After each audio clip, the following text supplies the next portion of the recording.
In 1947, the United Nations proposed partitioning Palestine into separate Jewish and Arab states.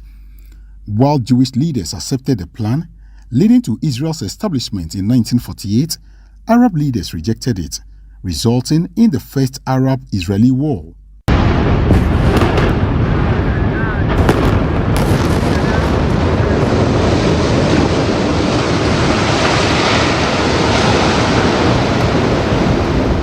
In 1967, Israel occupied the Gaza Strip and the West Bank, including East Jerusalem territories that remain central to today's conflict. Thousands of miles away in Ghana, I had been following these developments with keen interest. I'm going to embark on a trip to Israel to take part in a conference and also witness firsthand what happens within that Middle East enclave. The war between Israel and Hamas has persisted for decades. Traveling to Israel for the first time, I was both anxious and eager to witness the situation firsthand. With no direct flights from Ghana, I transited through Ethiopia, heightening my anticipation. Upon arrival, I was joined by two fellow journalists from Nigeria and South Korea. A few minutes into our drive through Tel Aviv, our driver suddenly broke the silence. You listen? Yes, I just heard a boom. So there was a rocket attack right now? Yeah, but it's usually, I remember it's 35 here. And 35, we live 35 here in Israel. So what we just heard was just one time in a year. So you mean what we just said was a rocket attack? Rocket attacks. We need to live in a car. We stop and live in a car. A rocket had been fired, but was intercepted by the Iron Dome. The experience was unsettling. Our first taste of the reality on the ground. To better understand the conflict, we toured Kibbutz Be'eri, south to Tel Aviv, once a thriving printing hub, but now in ruins. The entire place we see is obviously a depiction of a war zone, totally damaged, and the remnants are left behind. But I can also see that a number of banners of those who were allegedly kidnapped and some murdered, they've all been posted in their various homes for remembrance. Started going house by house and killing, murdering, kidnapping, whatever, and burning down the houses as well. They found my father's body on the road over there, actually, where they said that the soldier, when they came in, if they found a body, they moved it to that road. So we don't really know where he died. Just that he was executed from close range. Many of the people that were killed and attacked in Be'eri were missing, and they were not found. We did not know where they are. Are they alive or they kidnapped to Gaza? And actually what happened was the Antiquity Authority came to help us, like archaeologists came to here. They had to go through the ashes and look for DNA of people to know if the person here burned to death and nothing is left from him. Sometimes they find only a piece of tooth. This is how they identify this person was killed. So how sure are we that walking in this whole environment, we are not going to mistakenly step on any grenade that would end up blasting us?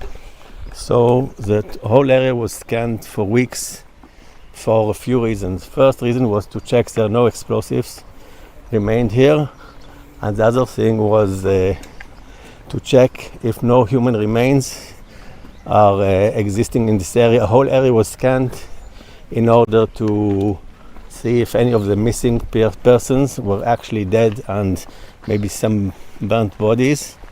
And today the area is totally safe.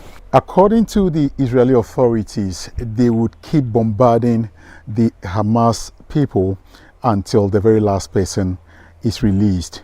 They are ensuring a 24-hour drone surveillance across this entire area to ensure that these people do not return to cause any havoc. We also visited a car lot where remnants of destruction told their own story. The vehicle was stopped by the terrorists. All of the 4 were taken out and they were kidnapped to Gaza. By the way, as I tell you, each and every vehicle has a story, but together as a collective, you also understood a few facts. The method of how the terrorists work.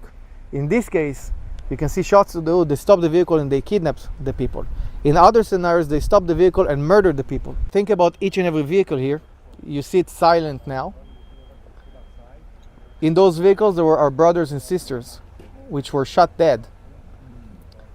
If you look behind you, right there, it looks like it almost doesn't belong here, but this wall of iron, steel, and rust comprised of almost 300 vehicles that were deliberately burned by Hamas terrorists. Those 300 vehicles were brought in from the envelope of Gaza, and if I said that we had to dismiss those vehicles and to take our brothers and sisters which were shot dead in those vehicles, from those vehicles we had to collect the ash. We were directed to the site of the Nova Festival. The harrowing accounts of the attack painted a grim picture of the atrocities allegedly committed by Hamas militants. All these young, beautiful people were killed in this spot. 364 people. We returned to Tel Aviv for a private dinner, but the siren sounded again. There's a siren now. We have rockets coming from Gaza. Oh my God. And what is that supposed to mean? It means that we need to go somewhere safe, to a safe spot. We have a minute and a half to get there, so we need to start walking fast. All right, so the issue, we are hearing the siren, and we are told we need to quickly descend because we need to take cover. Nava Edelstein, our assigned coordinator, recounted how her family had taken cover at the same time we were in a shelter. As we ran down now to the safe spot in the building, my husband sent me at the same time a picture of him with my 3 kids, that they went to the safe room in my apartment. So you see my kids, they're relatively okay. Unfortunately, they've gotten used to it.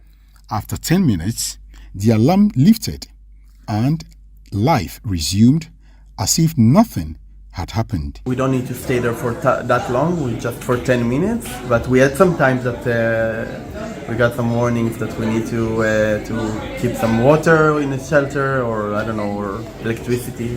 At Oka Security, in the heart of Tel Aviv, I met 2 Ghanaian friends who have become like brothers through their shared origin and trade.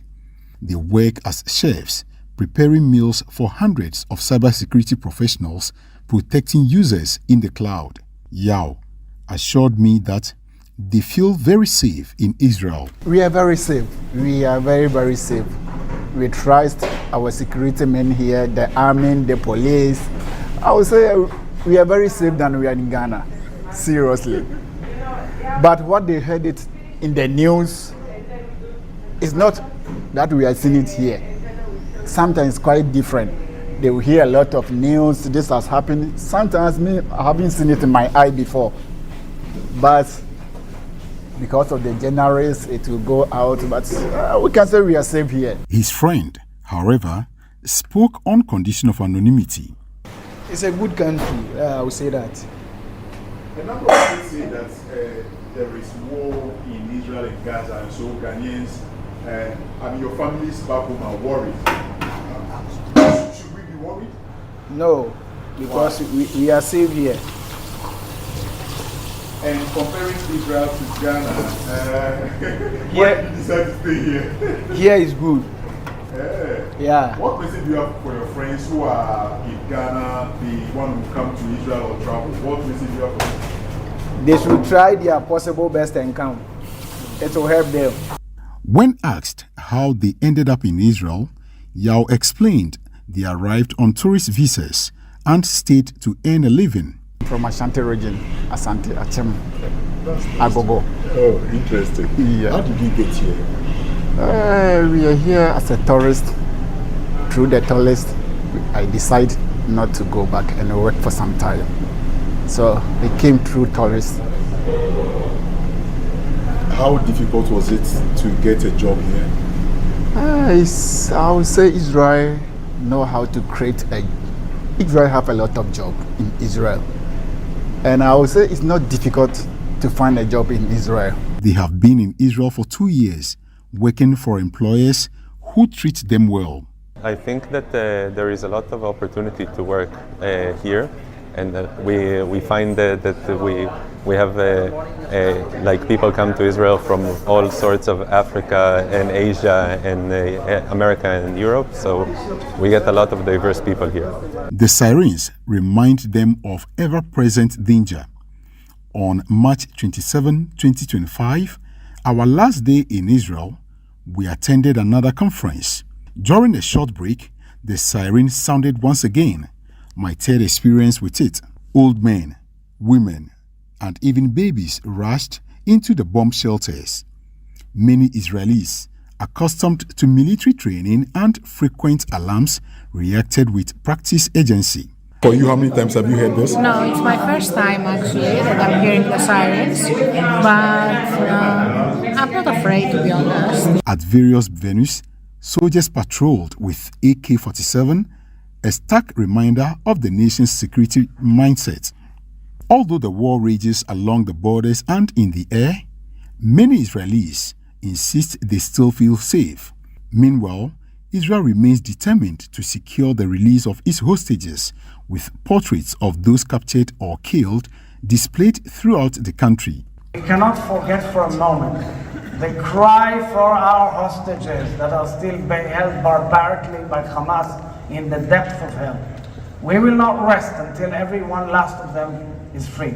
Here in Tel Aviv, one of the major capitals within Israel, you can see that it's a bustling city filled with thousands of people. Israel is largely about some 10 million people who are surrounded generally by a number of other countries. On my way to Ghana, I met former Kumbungu MP Ras Mubarak, who called the ongoing war a violation of human rights, urging global sanctions against Israel to force a ceasefire. What the world needs today is to put pressure and more pressure so that we stop this devastation. Because currently, the West talks about human rights, right? And they are so excited to espouse that. But we are seeing that the West doesn't give a toss about human rights. The UN-led peace efforts have yielded little success. There's a difference between good and evil, between right and wrong. And it's up to the citizens of the world to decide where they stand. Whether they want to stand on the right side of history, whether they want to be, the people who are with the good people, or they want to be hypocrites. Ghanaians living in Israel say they feel very safe, and they are hoping that their relatives back home will stay calm. Generally, the situation in Israel is quite peaceful. Almost everyone goes about their normal businesses until they hear the siren and have to run to the shelters within a matter of minutes. Reporting for ChannelOne News, I am Fred Duhoe, Tel Aviv, Israel.